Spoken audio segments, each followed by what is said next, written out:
السلام علیکم، time line channel پہ آپ سب دوستوں کو خوش آمدید۔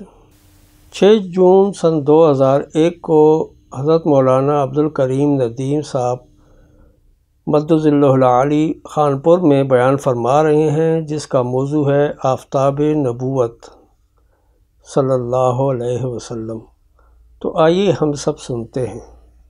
ببارک وسلم ما نطق اللسان بمدحه ونسخ القلم، اما بعد فاعوذ باللہ من الشیطان الرجیم، بسم اللہ الرحمن الرحیم۔ الم تر کیف فعل ربک باصحاب الفیل، الم یجعل کیدہم فی تضلیل، سبحان اللہ، وارسل علیہم طیرا ابابیل سبحان اللہ، ترمیہم بحجارۃ من سجیل، سبحان اللہ، فجعلهم كعصف مأكول۔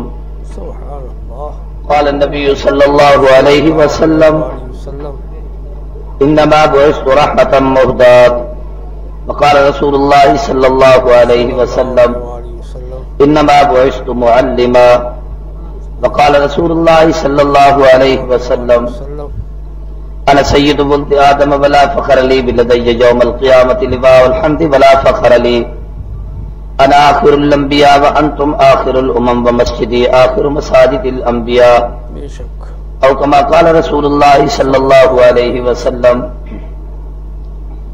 معراج میں جبریل سے تھے پوچھتے شاہ امم، تم نے تو دیکھا ہے جہاں، بتلاؤ تو کیسے ہیں ہم۔ سبحان اللہ، سبحان اللہ، کہنے لگے روح الامی اے محجبی حق کی قسم، آفاق ہا گردید ام مہرے بتا ورزید ام، بسیار خوبہ دید ام لیکن تو چیزیں دیگری۔ سبحان اللہ، سبحان اللہ، اللہ کے محبوب سے کس کو مجالے ہم سری، حق نے کی ہے عطا سب سروروں کی سروری، آپ پر ہے ختم سب پیغمبروں کی پیغمبری، تو ازبری چابک تری بزبر کے گل نازک تری، سبحان اللہ، ہر چند وصفت میں کنم حق کا عجائب دلبری،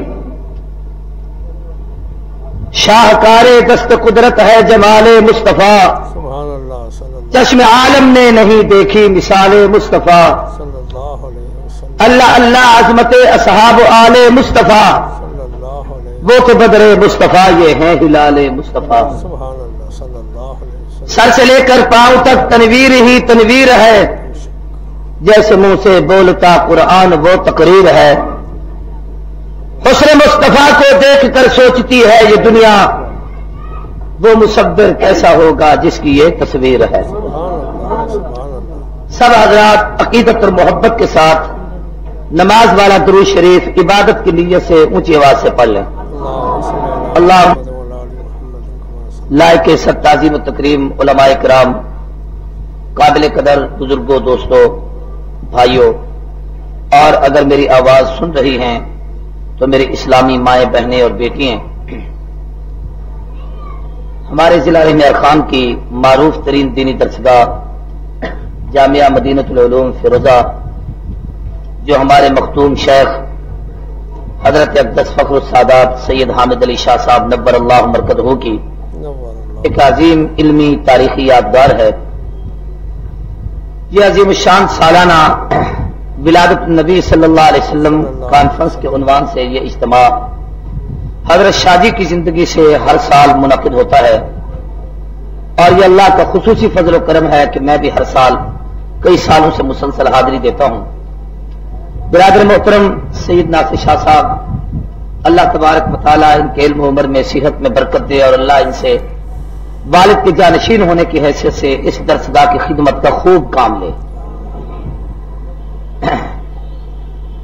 ہر سال جب بھی آتا ہوں، چونکہ موضوع میلاد النبی ہوتا ہے، ولادت رسول ہوتا ہے، تو میرا اپنا ایک مزاج ہے کہ موضوع کی مناسبت سے بات کرنی چاہیے، موضوع کچھ ہو اور عنوان پہ گفتگو کرنے والا اور آدمی کسی اور موضوع پر چلا جائے تو لوگوں کا ذہن یقیناً یہ کہتا ہے کہ یہ مولوی صاحب کیا باتیں کر رہے ہیں، لیکن ہوتا یہ ہے کہ ایک موضوع پہ 50 آدمی جب تقریر کریں تو تقریر کرنے والے کو سوچنا پڑتا ہے کہ مجھ سے پہلے بھی سارے اسی موضوع کو نبھا رہے ہیں، میں بھی اسی پر گفتگو کر رہا ہوں، تو باتیں تو وہی بار بار دہرائی جائیں گی، لیکن بقول کسی کے کہ اے سیف انداز بیاں بات بدل دیتا ہے، ورنہ کوئی بات نئی بات نہیں۔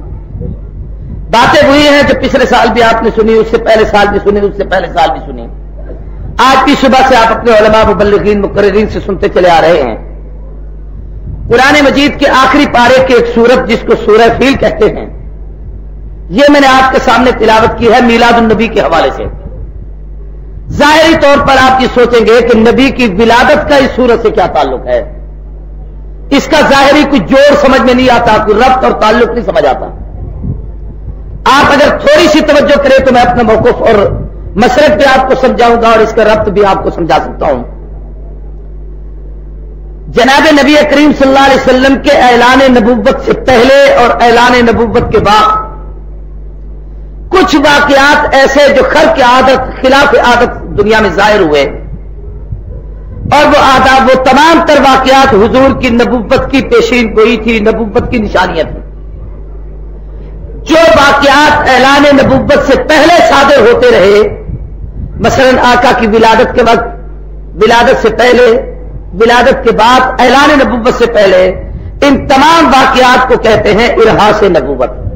کیا کہتے ہیں بھائی؟ یہ لفظ یاد کر لو، شاید آپ کے لیے نیا لفظ ہو، جو عربی پڑھتے ہیں یا تاریخ کی کتابیں پڑھے ہوئے ہیں ان کے لیے مشکل نہیں ہے۔ کیا کہتے ہیں جو واقعات اعلان نبوت سے پہلے ظاہر ہوں ان کو کیا کہتے ہیں؟ ارہاس نبوت۔ سارے کہیں ارہاس نبوت۔ اور جو واقعات نبی خرق عادت خلاف واقعات اعلان نبوت کے بعد ظاہر کریں ان کو کہتے ہیں معجزات نبوت۔ اللہ کے نبی کے معجزات آپ حضرات کے سامنے بہت سارے ہیں۔ مثال کے طور پر اعلان نبوت کے بعد کافروں نے کہا آپ چاند کو ٹکڑے کر دیں ہم آپ کو نبی مان لیں گے، آپ نے اشارہ کیا تو چاند ٹکڑے ہو گیا۔ ابو جہل نے کہا میرے ہاتھ میں کیا ہے آپ بتا سکتے ہیں؟ آپ نے فرمایا میں بتاؤں تیرے ہاتھ میں کیا ہے، یا تیرے ہاتھ کی چیز بتائے کہ میں کون ہوں؟ اس نے کہا یہ اور عجیب بات ہے۔ اللہ کے نبی نے اس کی انگلی کی طرف اشارہ کیا، کنکریاں ہاتھ میں کہتے ہیں اشہد ان لا الہ الا اللہ و اشہد ان محمد عبدہ و رسولہ۔ اس نے جلدی سے نیچے پھینکی، حضرت صدیق اکبر نے ان کو اٹھایا، وہ صدیق کے ہاتھ میں کلمہ پڑھ رہی ہے، فاروق کے ہاتھ میں آتی ہے، عمر کے ہاتھ میں کلمہ پڑھتی ہے، عثمان کے ہاتھ میں کلمہ پڑھتی ہے، حیدر کے ہاتھ میں کلمہ پڑھتی ہے، پھر پیغمبر کے ہاتھ میں آتی ہے، حضور کے ہاتھ میں کلمہ پڑھ رہی ہیں۔ اب یہ پتھروں کا کلمہ پڑھنا یہ نبوت کا معجزہ ہے۔ سارے بولو کیا ہے؟ بات سمجھ آئے تو اونچی آواز سے سبحان اللہ۔ اس کو کیا کہتے ہیں؟ اس کو کیا کہتے ہیں؟ معجزہ۔ سینکڑوں واقعات و معجزات ہیں۔ خصائص الکبریٰ عربی میں ایک کتاب ہے، علامہ سیوطی نے 2 جلدوں میں لکھی ہے، اس میں 3500 واقعات نقل کیے ہیں جو اللہ کے نبی کی نبوت کے شہادت کے طور پر خرق عادت کے خلاف واقعات، لوگوں نے انمول حکایات و واقعات دیکھی جو دنیا کے تصور اور تخیل میں نہیں تھی، اور وہ 3500 واقعات کو لکھا ہے کہ یہ ساری حضور کی نبوت کے معجزے تھے۔ اعلان نبوت کے بعد ہزاروں واقعات ہیں۔ یہ معجزہ ہے کہ کعبے کی چوکھٹ کو آپ نے پکڑ کر دعا مانگی، عمر کلمہ پڑھ کر حضور کے قدموں میں آ گئے۔ یہ معجزہ ہے کہ اللہ کے محبوب کعبۃ اللہ کو دعا پکڑ کر دعا ہاتھ اٹھا کر دعا مانگتے ہیں، آسمان پہ بادل جمع ہوتے ہیں، چہرے پہ پھیرتے ہیں، میںہ برسنا شروع ہو جاتا ہے۔ یہ نبوت کا معجزہ ہے، حضور کے ہاتھ اٹھتے ہیں، ابو ہریرہ کی اماں کلمہ پڑھ کر اسلام قبول کرتی ہے۔ یہ سب واقعات اعلان نبوت کے بعد کے ہیں۔ سارے بولو اعلان نبوت کے۔ نبوت کے اعلان سے پہلے جب ابھی محبوب دنیا میں نہیں آئے تھے، کچھ واقعات اس وقت ظاہر ہوئے، کچھ واقعات ولادت کے وقت ظاہر ہوئے، کچھ واقعات ولادت کے بعد اعلان نبوت سے پہلے ظاہر ہوئے۔ یہ تمام واقعات ارہاس نبوت ہیں، اور یہ صرف حضور کے لیے نہیں، محبوب سے پہلے بھی جتنے نبی آئے ہیں وہ نبیوں کی زندگی میں بھی ایسے واقعات ظاہر ہوتے تھے۔ مثال کے طور پر بطور نمونہ آپ کو مثال دیتا ہوں۔ جناب عیسیٰ علیہ الصلوۃ والسلام کی پیدائش ہوئی، 3 دن کے تھے۔ 3 دن کا بچہ کیا چیز ہوتا ہے؟ ماں کی گود میں ہے۔ الزام لگایا گیا کہ معاذ اللہ یہ عیسیٰ علیہ السلام مریم کا بیٹا، مریم کی تو کا شوہر ہی کوئی نہیں، یہ کہاں سے آ گیا ہے؟ ماں پہ غلط الزام لگ رہا ہے۔ اب ماں سے لوگ پوچھتے ہیں یہ کہاں سے لائی ہے؟ قرآن کہتا ہے کہ وہ بچے کی طرف اشارہ کر کے کہتی تھی اشارت الیہ، اس کے طرف کہ اس سے پوچھو، مجھ سے نہ پوچھو۔ اب وہ کافر کہتے تھے یہ 3 دن کا بچہ یہ کیا بولے گا؟ مگر جب اس بچے سے کہا چلو ہم مجھ سے پوچھتے ہیں یہ بچہ کیا بولے گا، تو کہاں سے آیا ہے؟ تو 3 دن کا بچہ ماں کی گود میں کہتا ہے